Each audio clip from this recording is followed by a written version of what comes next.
Hello, everybody. Thank you so much for joining me. I can't believe you're back for more, but I appreciate it. Today, we are going to go over descending fades.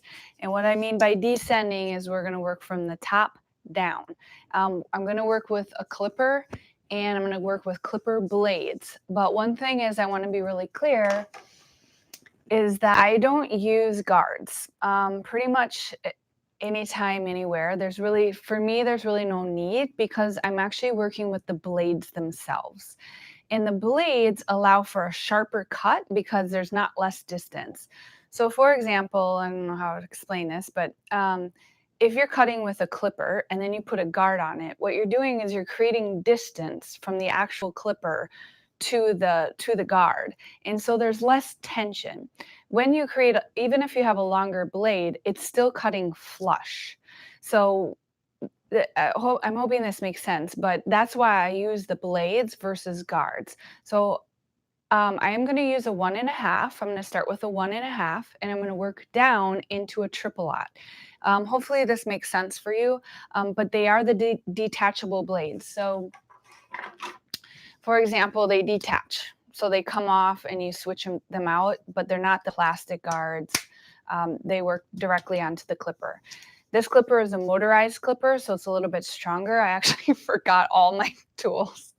I forgot all my tools because, and so that I'm borrowing this one, but it's cordless and it's quiet, so it might actually work better. But the blade is the same, and all of the clippers, they're interchangeable. So I can use an Oster or an Andis on this clipper itself, and it's true for all the clippers. Okay, so today we're going to be using this. This looks like an Andis something or other. It says DBLC-2. I've never used it before, but it should be all the same. I'm going to use my mannequin today because when I use a mannequin, I teach more of the technique.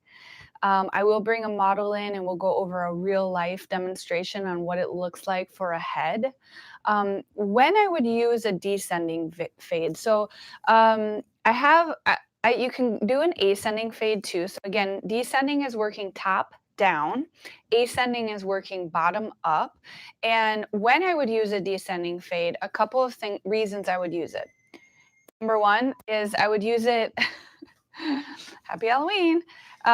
So number one, I would use it if I want a really smooth, long graduated fade. So that maybe there's not a heavy spot to it. So I'm going to start at the top and work down, and it creates this really elongated fade. Elongated graduation is what I would say. When there's lots of bumps on the head, so you're working kind of around the head or there's a lot of shadows, this is a really good way because it exposes itself first, and then you can work around the shadows as you move down. Sometimes when you do an ascending and you go up and then you're kind of working around those bumps and you're like, oh crap.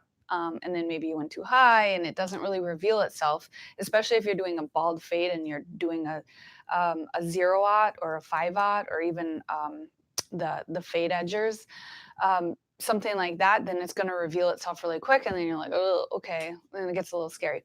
And then also highly textured hair is another great spot to use this. Again, allowing the blades and then working down. Another great place to use it. Where I wouldn't use it is if I want to build weight. So if I want to go from really short to really long, I would not use this. If I want to, if I just on longer hair in general, I probably wouldn't use it because the shortest blade that I work with is a 0 or a 1.5. Anything over that, I move into a clipper over comb. There's a few reasons. When I do a clipper over comb, I'm kind of working out here. When I'm working in a blade, there's that tension issue again. So if you're working too far out, a lot of times you'll lose that tension, and we don't want to lose tension ever, because when you lose tension is when you get those fine little hairs and you don't get that smooth, clean cut. The other reason is if I'm working out here, I want to be able to adjust my shape and not follow the round of the head. At a 1.5, we are working with the head shape, but it's still easy to fade with a 1.5 and still have enough tension on that top section. So if it is a little bit longer, I'm going to move into clipper over comb, or I'm going to move into just ascending and then move into clipper over comb, something like that. And then another place that I wouldn't use it is if Again, this kind of goes back to longer hair, but let's say I have longer hair and then I just want to fade out those edges. I wouldn't use this. I would maybe again use ascending, or I just do clipper over comb and then fade out the edges at the end. So um, a couple other things. Let me think. So I talked about guards versus blades. And then I am going to use, I'll put this in the notes below too. But I'm going to use a 1.5. I'm going to start with a 1.5. I'm going to use a 1, and then I'm going to use a 0A, and then I'm going to use a triple A. So that's pretty much everything that I always use. Could I use a 1A? Sure. Could I go down even lower to even a shave, like a really, really clean bald fade? Absolutely. I typically don't do it. I'm not licensed to do straight razor against the skin, so it's not something that I've gotten really accustomed to. I work in a very professional setting, and you just don't see a lot of that coming through where I work. So it doesn't mean I couldn't, and I think it's a beautiful look. But I'm just saying that's the majority of my look. I'm not going quite that short. Okay. Um, but what was I going to say? Oh, but when the reason that I don't use any more blades than that is because you do, as you work up the head, you do want to kind of fade into it a little bit. You want to be able to, like, as I move, I kind of want to release a little bit so that you have that little bit of weight to work with, so that you're able to blend into it. If, I hope I'm making sense with that. So I'm not going to just go up, stop, and then go up to the next one and stop.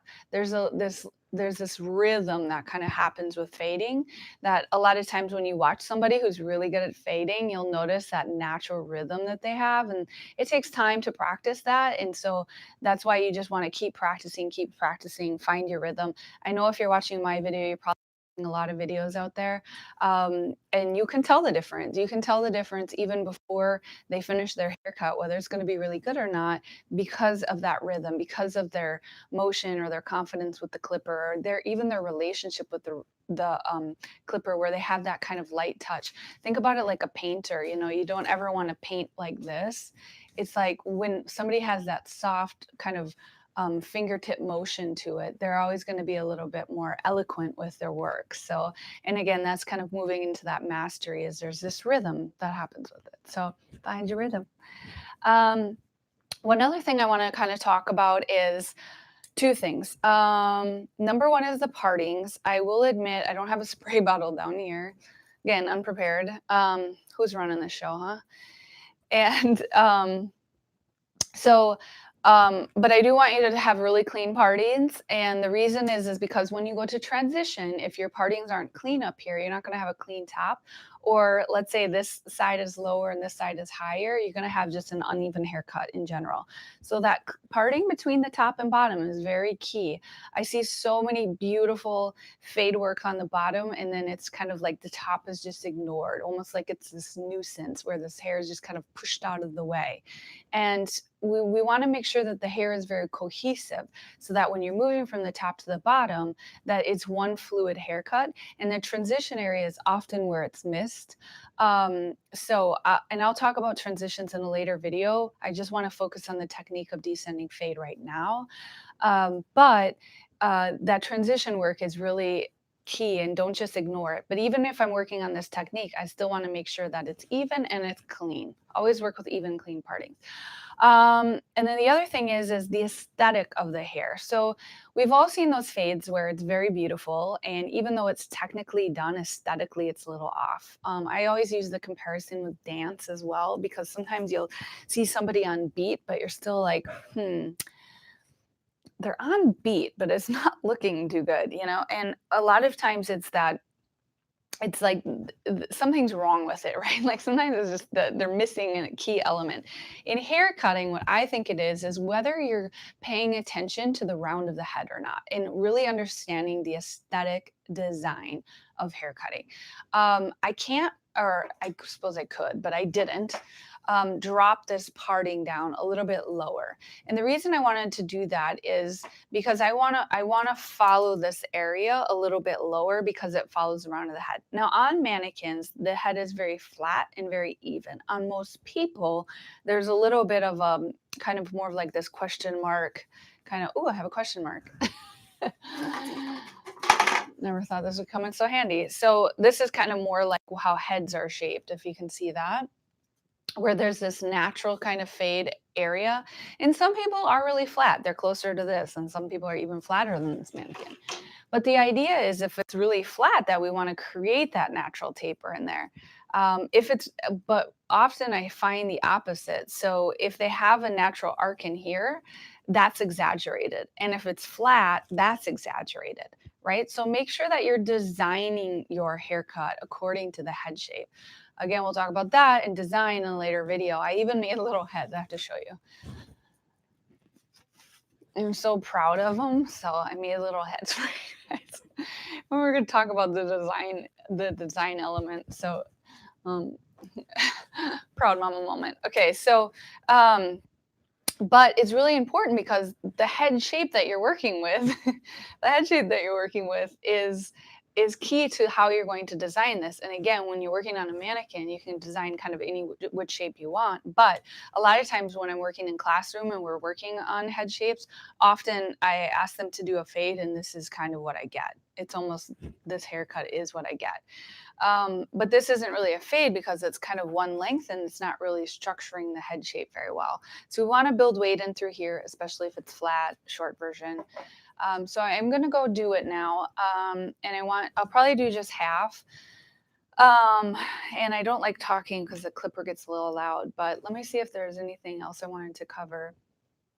The last thing I wanted to cover is that this is a technique, and a lot of you may feel really comfortable with this. And a lot of times, what I find is if you feel really comfortable, that's what you do.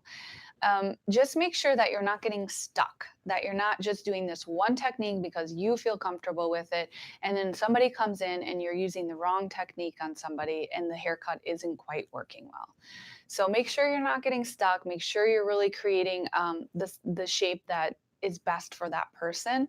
And there is no right or wrong in hair. I really truly believe that. But if I came up to you and was doing a haircut, if you were doing a haircut and I asked you why you chose that, the answer better not be because I'm comfortable with it or because this is what I've always done. Make sure that if you're doing a technique, it's the right technique. And I'm just giving you a tool to the toolbox, right? So, if you only have a hammer and nail, there's only so much you can construct, right? But this might be I don't know I don't know my tools very well, but this might be a saw. And now I'm giving you another tool. I don't want you to delete what you already know. I just want you to add to what you maybe don't know. And so again, if you're comfortable with this technique, you can try different variations of it. But if you're not comfortable with it, I really encourage you to try it so that you're not getting so stuck into something that you quote unquote always feel comfortable with. So I'm going to start the haircut. A couple of things. I haven't really talked about this, but I do always hold my comb like this. And back to the painting analogy. Can you see it? So back to the painting analogy, I'm not going to hold it like this because that moves your wrist. So like I don't draw like this. I don't write like this. I don't paint like this. I use my fingertips. So as I move up the head, I only move this. I'm not moving my wrist. A lot of people get stuck, and then what happens is they go like this because they can't turn the comb with their wrist, and it's painful for you. So just make sure that you kind of practice it. One way to practice is go like this. Can you see this? One way to practice is to go like this and then kind of flip it and then go the other way without moving your wrist. It's kind of the same exercise as you want to do with your shear on your knee. You want to isolate that thumb when you cut. It's the same kind of practice. So just make sure that you kind of get comfortable with that.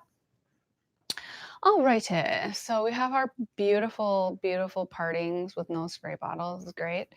And again, I'm going to kind of aesthetically keep my design in mind. I want to be clear, this isn't as much of a it's not as much of a haircut as a technique, but here we go. Hopefully you can see this. I'm going to stand off to the right. So this typically if I'm cutting hair and I'm not in a video, I would stand directly in front of it, my hips directly in front of it. Often, this is what I see when I teach. Often I see this and then people go like this, and then they go like this, and then they move their body like this. So just make sure, and I mean, it looks funny, but you'll be surprised. More people do it than not. It's kind of like they're like this. It's like, well, just move the head. But you have to get kind of confident and comfortable that you don't ruin your body. You're behind this chair many hours of the day. This is not uncomfortable for people. A lot of people sit like this anyway. So just tip their head, tip them where they need it, rise the chair up. Sometimes I sit a lot. Like when I cut, I sit like this. Keeps my posture up. But okay, yeah, back to hair cutting. So I'm not gonna talk. Pretend these are just eloquently clean, and pretend I have my tools, and pretend I have a water bottle. Okay, so 1.5.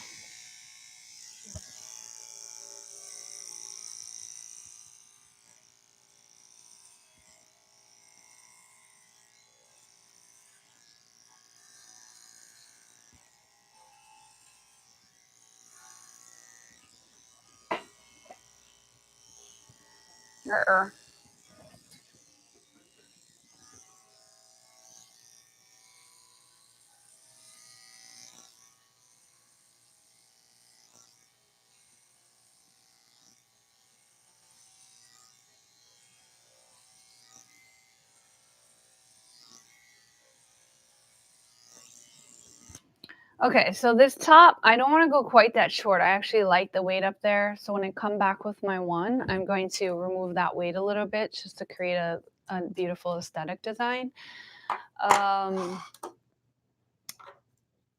Let's see. So this is my one blade, number one. Everybody asks me what blades I use. This is a number one. Again, this is Andis. The other one is Oster. They're interchangeable.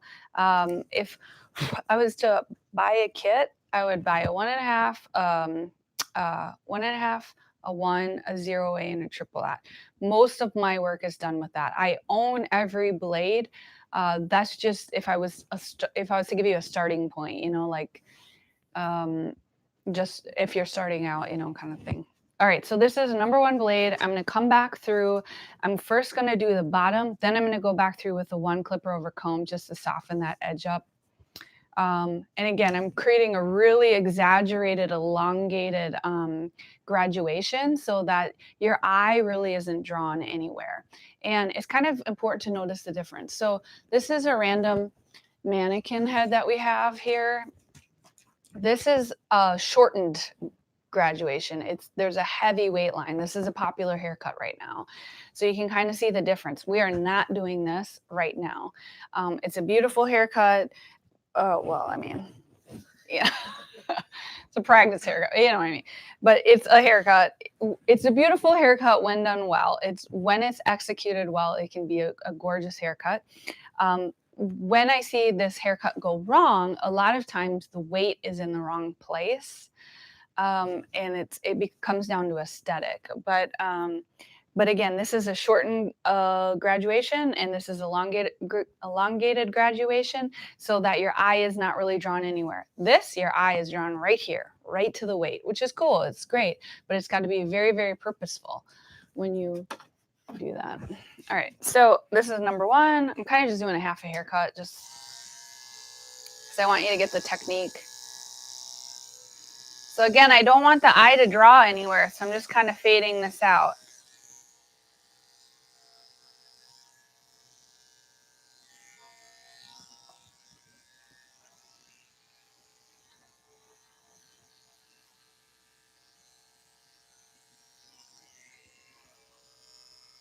Dropping this fade down a bit in the back.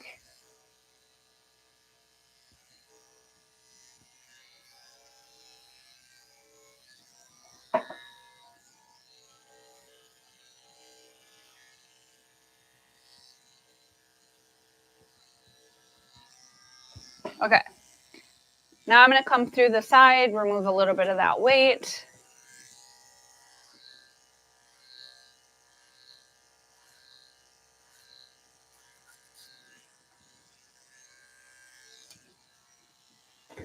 Oops. Lose a mannequin head.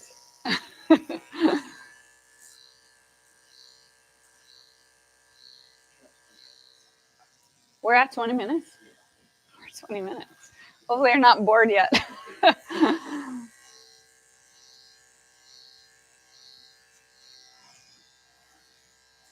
I definitely have the gift of gab.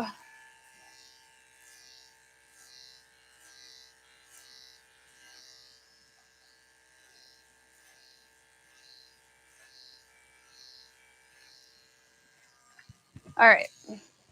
So I think it's starting to kind of shape. It's kind of weird working behind it, so I don't know how perfectionistic this is, but I want to give you guys a good sense of how to kind of do it. A lot of people ask me about this area right here.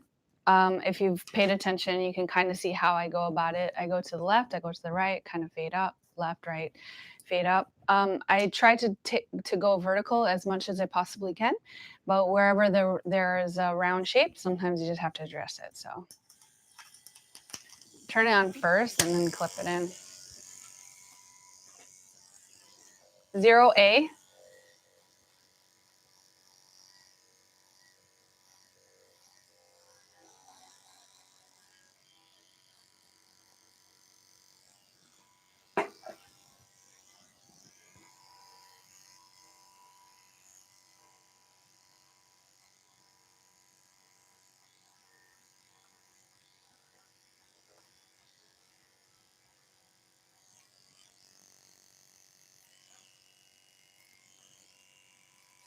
I think this is off here. It's so hard for me to see this and not stand in front of you guys.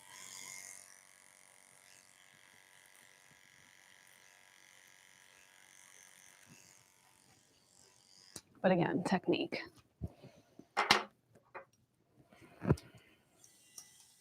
Turn on first. This is my 0, 0, 0 triple aught.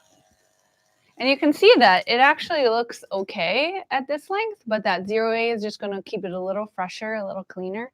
And you know, if you go even shorter than this, it looks even cleaner, even cleaner. And you're talking like, now we're into kind of days of growth. This is more weeks of growth. This is more days of growth.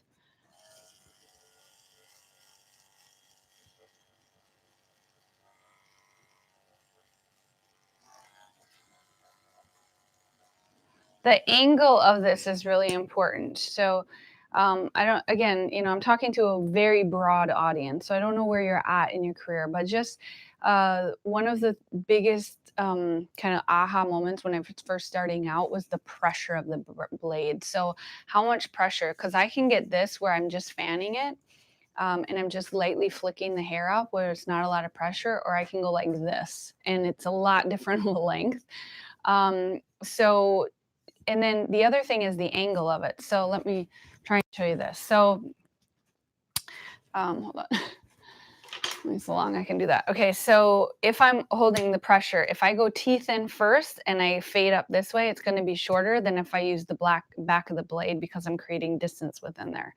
So as you move up, sometimes I start teeth in here at the very bottom, and then I move according to the pressure that I'm wanting out of that blade. And by pressure, I mean length. So I can kind of exaggerate that shape. So as I move up, that's what I was talking about with the fluidity, is what I'm really talking about, there's an angle on this blade. I think you can see it.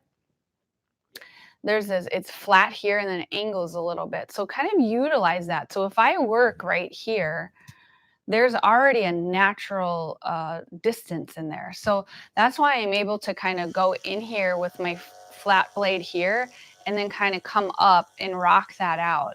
Some people change the lengths on their blades on the magnetic clippers, like the ones with the adjustable blades, and they'll change the lengths on that, which is great. It's a different way of doing it. But if you're working with a motor driven and there's static blades, that's how you can kind of give that same, and you can see it, like people who are really good with it, a lot of times they're working with the flick of their wrist. They're working with getting that blade at different lengths and different angles, and that's how they're racing those lines, versus just trying, you know, it's not quite as simple as like, okay, here's one line, here's the next line. There's a little bit of art to it, right? But the art is the pressure and the angle. And there's so many different ways of the angle that it can go, if that's making sense. So It doesn't feel like I'm cutting hair. I mean, I am, but, and a lot of times at this length, you can hear it more than see it. You can kind of hear that. Like right now, I don't hear any hair coming off. But then as I move up, I can hear that coming off. I don't know how good this mic is, but can you hear it? Oh my gosh. I'll crack myself up. Okay, so all right. So the idea is that, again, this is very little time, but the idea is that, and I hear so many times that, well, it doesn't look good on a mannequin, or I can't get a mannequin to look good. Make it look good. Like, you can get a mannequin to look good. If you spend enough time on it and you really pay attention and you work that angle and you work that pressure, you can get a mannequin. I've had some killer fades on a mannequin.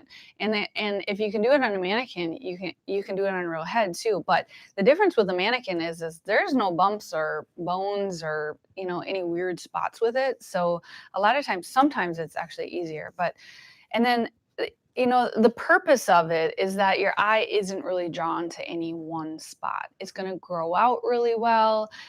Something with that heavier fade, a lot of times it doesn't grow out quite as well. So hopefully you learned something from this. Again, this is a descending fade where we're working from the top to the bottom, descending each blade length as we move.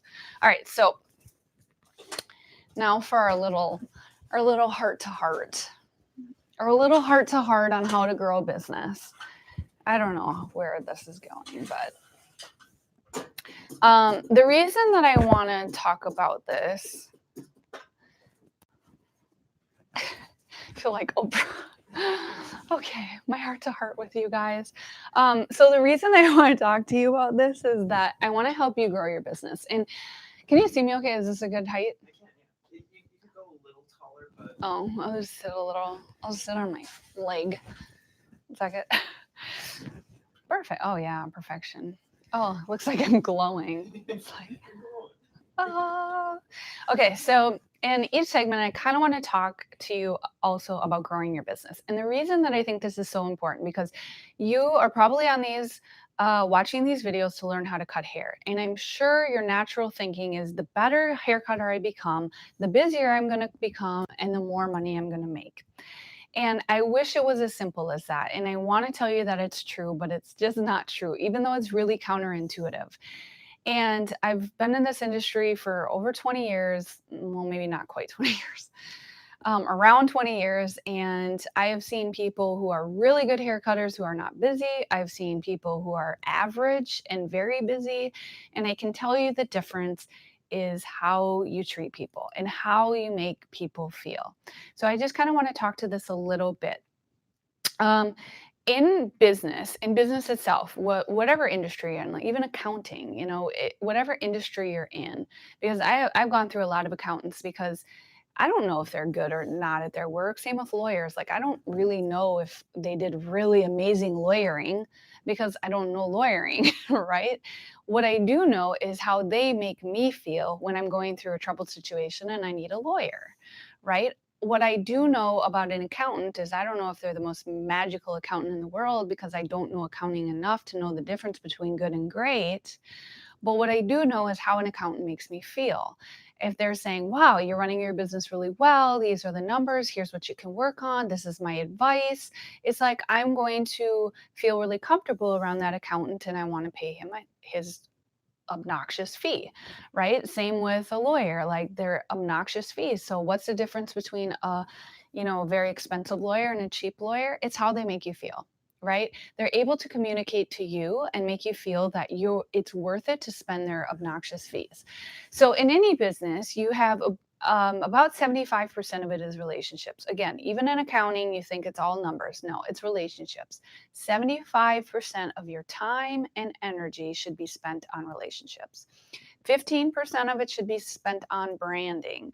Branding is anything like Instagram, social media, putting yourself out there, working on, your publicity, free events, things like that. 15% of your time.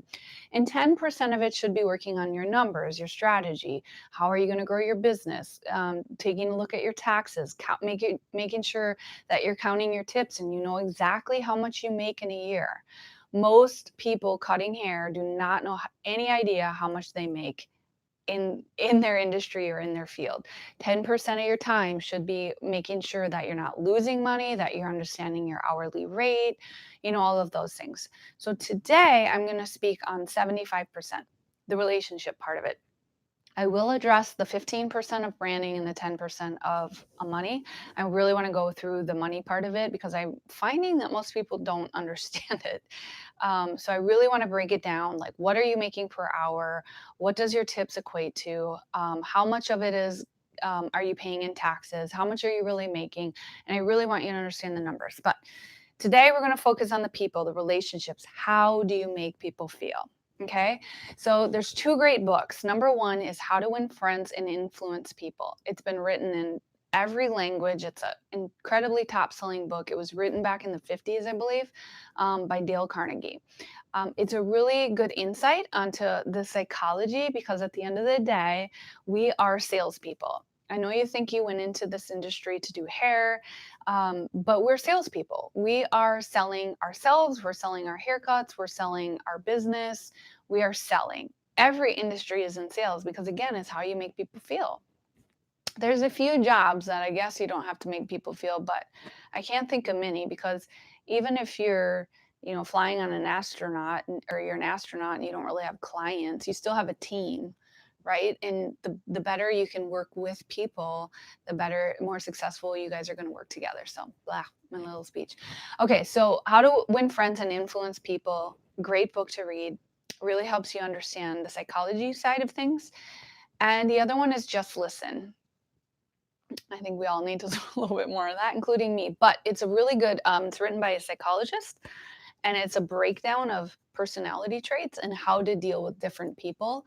And if you ever wanted to get into leadership or management or even get move from behind the chair into another position, this is a great book to read because leading people is really essential. So there's a list of reasons that I wrote kind of out this list of reasons why people don't come back to get their haircut in your chair. These are things they will never write on Google. They will never tell you directly. If you send out a survey, they will not answer honestly. I'm telling you this in private surveys, they'll talk about why they may not have gone back to somebody, but they will never tell you directly. Even in really like abrupt cultures like New York City or something. But here's a list of reasons why people don't come back. Dirty, number one reason. If your station is not clean, if there's hair in the corners, if it stinks, if you stink, if you have any kind of BO, halitosis, bad breath, if there's any sort of negative smell, they will not come back. Musty towels, just like dirty and smelly are probably the number one reasons people don't come back. Never going to say it. They're never going to be like, I didn't come back because it was dirty. And they may not even consciously think it. It's just they subconsciously don't feel comfortable in mess, right? Running late. Running late equals not respecting their time. So they're not going to say, I'm not going to come back because you were late 3 times. They're just going to not come back and you're never going to know. But being late is incredibly disrespectful to people. One way you can address it is if you are running behind, don't say I'm sorry. Say thank you so much for waiting. I appreciate you waiting. I respect your time, or I didn't mean to disrespect your time. Don't just say, sorry, I'm late. It's a very dismissive kind of way of addressing it. Look them in the eye and say, thank you so much for waiting. I really do respect your time. I just was running behind and I apologize. It's way more sincere. All right. So the other one is that you didn't listen to them, didn't listen to what they want, didn't follow up with making sure that this is the haircut they want, that you don't care. Here's another one that's interesting. Price is a reason that someone won't come back. But this is deep, but it's not the cost of something, it's the value of something.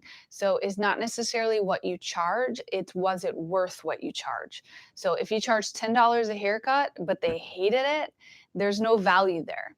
Or if you charge $100, but they feel like it was worth $200, they'll come back, right? So it's not the cost of something, it's the value of something. If you're too rough, if you like hurt them, or a lot of times in barbershop world, I mean, you guys adjust the blade sometimes and it's like literally cuts. I mean, you can't cut people with them, so don't be too rough with it. And then also too gentle. Like if you're very timid and you feel like just a gnat, like just, and you're kind of like, you want to be swatted away. So do rough or too gentle. And usually one comes with overconfidence and one comes with underconfidence. No connection. And then the other thing they won't come back is if it feels transactional and it's not relationship oriented. So you feel like it's kind of like next, sit down, then you cut them, you stink, and there's hair in the corner. They're not coming back. So just make sure that you're getting some of this stuff right, because again, you can send all the surveys in the world. They're not going to tell you that you were in their space too much. They're not going to write it on a piece of paper. And then lastly, a bad haircut. There is such a long list of reasons that somebody won't come back before a bad haircut. And I know it feels like a bad haircut is number one. No, a bad haircut, they will tell you. It's like, man, this wasn't right, or you got this wrong, or whatever. But I'm telling you, if they got a bad haircut and they love you and they trust you and they think you can do it, they'll come back and say, oh, this was messed up. So if you could pay attention to this, they might say something like that. But if your breast stinks and there's hair in the corner and you're running late and you cut them, they're not coming back even if they had a good haircut. Okay. Now, what people will come back for, this is just as important as what they won't come back for. Number one is if you're genuine and authentic. If you're trying to be somebody else, if you're watching these videos and you're like, oh, I like that personality, and you're trying to be that personality, it doesn't work. So just be yourself. But what I always say, and when I coach people and when I try to get to draw people out, is I want the best of you. I don't want you to be somebody else. I want you to be a refined version of yourself. So just exaggerate your really good qualities and kind of like lessen your not so great qualities. So be you, just be the best version of you. And then the other one is giving. If you're just truly giving and you give more than you take, you will always get back more. The other one is curious. Make sure that you're constantly discovering. You're looking for more. You're open to new ideas. You're discovering more about them, their family, their interests, that you're always curious. I will give you a secret. Our two core values here at this salon is curious and giving. And I find when people have those two characteristics, I can work with them. If they have other if they don't have those two characteristics, if they're not curious, that means they're not coachable. They're not open to feedback. They're not curious to learn more. They're just not easy to be around.